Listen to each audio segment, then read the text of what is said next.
नमस्कार, माझ्या चॅनलमध्ये आपलं स्वागत आहे। तर रथसप्तमीची पूजा कशी करायची ते बघूया आपण।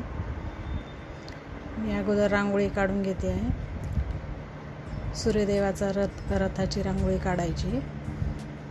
तर मी अगोदर रांगोळी काढून घेते। खूप हवा सुटलेली होती, त्याच्यामुळे रांगोळी काढायला पण जमत नव्हती, रांगोळी उडत होती। सकाळी खूप हवा होती, सकाळी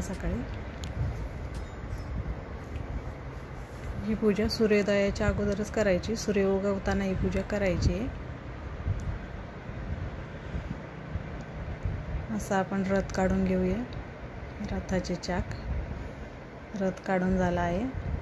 तर पाटावरती मी कपडा ठेवला आणि त्याच्यावर दिवा ठेवला। पहिला आपण पूजा करायच्या अगोदर दिवा प्रज्वलित करून घेऊया। दिव्याला हळदी कुंकू वाहूया आणि फूल अर्पण करूया। नंतर दिवा प्रज्वलित करूया।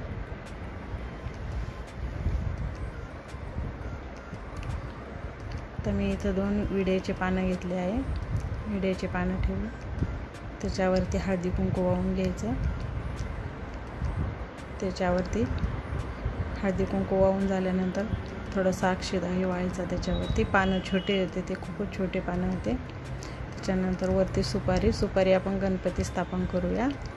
सुपारीला हळदी कुंकू व्हायचं आहे।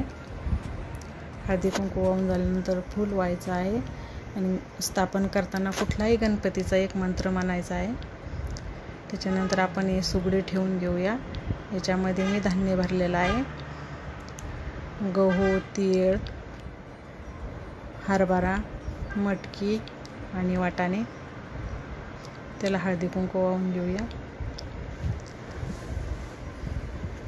त्याला हळदी कुंकू वाहून घ्यायचं।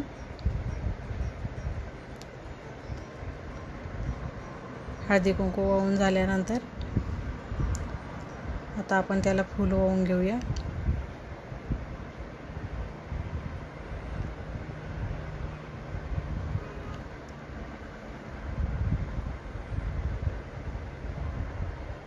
झाले आहे। आता आपण फूल वाहून घेऊया आणि रांगोळी येते, रांगोळीला पण आपण फूल वाहून घेऊया। थोडेसे 2-4 फुलं माझ्याकडे एक्स्ट्रा होते, ते पण मी रांगोळीवरच ठेवून दिले। आता फळ ठेवूया। आता धूप लावूया। धूप अगरबत्ती लावून घेऊया। धूप पेटून घेऊया।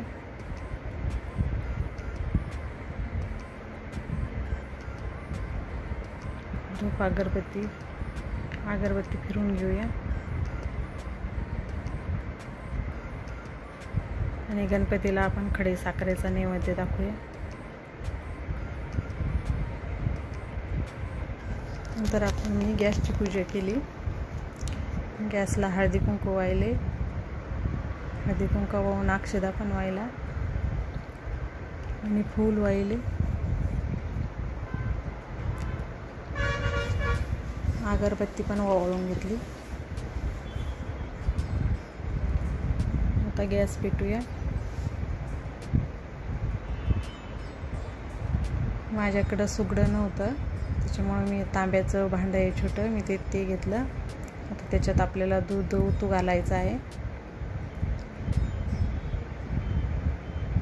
सुगडं घेतात, सुगडं आपलं संक्रांतीचं सुगडं, पण ते नव्हतं माझ्याकडं। दूध उतू घातलं। आता ते आपण त्याचा दुधाचा नैवेद्य अर्पण करूया।